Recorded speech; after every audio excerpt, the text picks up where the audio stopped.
Welcome everybody to the BKS Week 1 show. We're here tonight to recap the events that happened in Week 1 as well as to preview the upcoming week.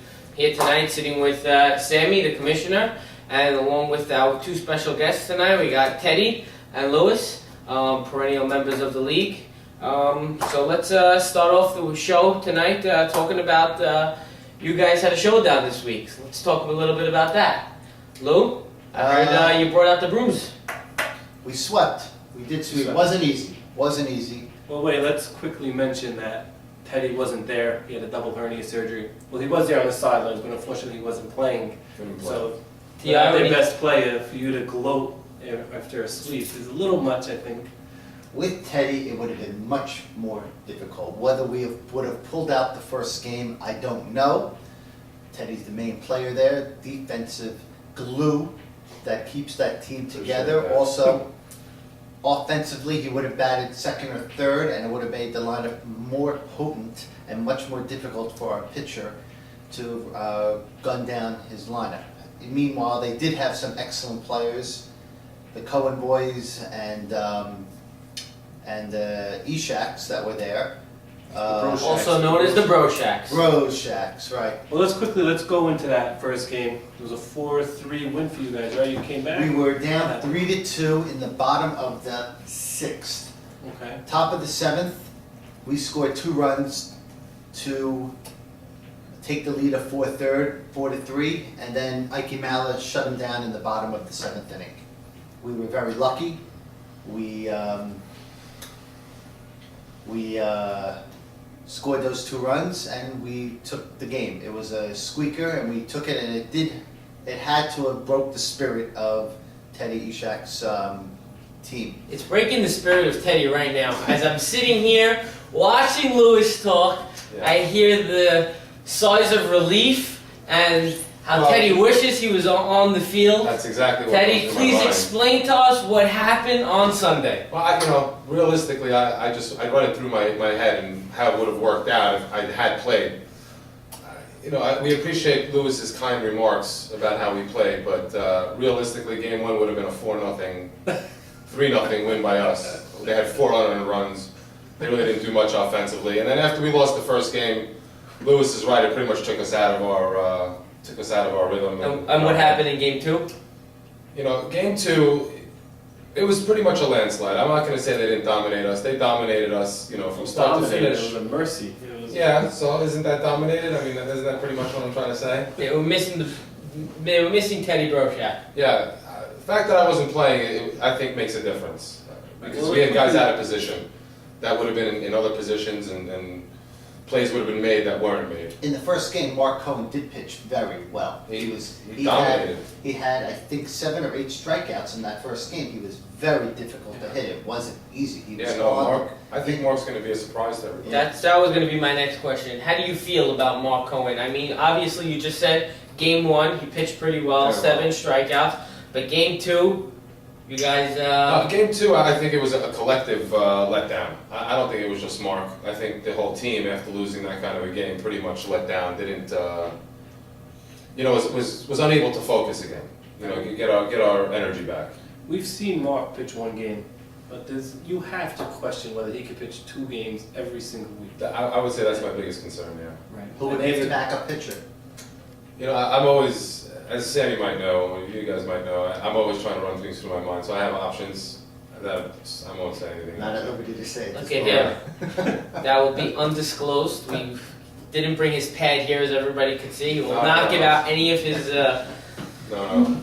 Okay. All right, so let's go. Though there were also, if you don't mind, there was also some throwing errors on your team that really hurt. Well, yeah, that's where that's what cost us. Well, that's why Those throwing errors. Yeah, there were throwing errors. My brother Bobby, Bobby Broshak. Broshak, yeah, he had 3 throwing errors that game.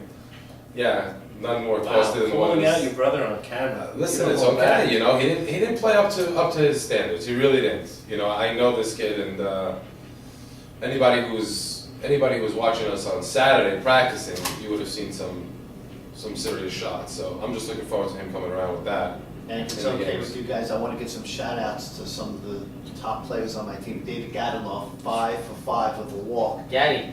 I had him slotted in the third slot. I just felt it was the right way to do it. Even before the first game, we had him slotted in the third slot, and he came through, man. He came through. You had Stephen H. going 2 for He's a 3. good hitter. Stephen Gindi went 2 for 3. I think he went 4 for 6. I think 4 for he's 6 batting on the 600 day. right now. He did very. I had him in the 2 slot. He moved the runners over. I think he's a professional hitter. I mean, you're not going to get the 3-run homer from him, but you're definitely going to get the smart play. Man on first, he's going to bring the man over to second.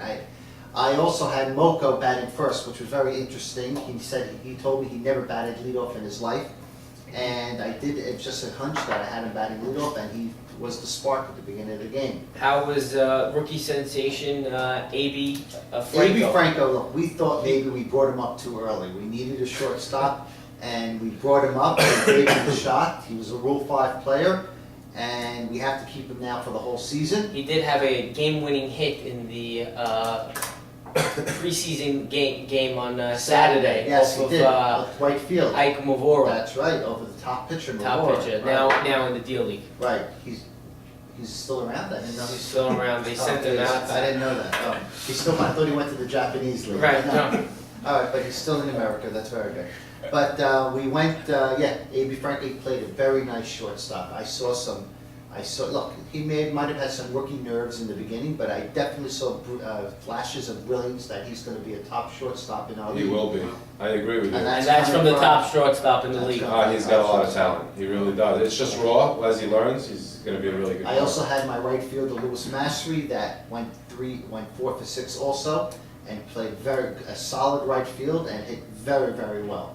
I like all the positive stuff, Lou. But, I had really a lot of positives. but from what I heard, Ike Mala pulled himself out of the game in the second inning of the second game. That's got to concern you.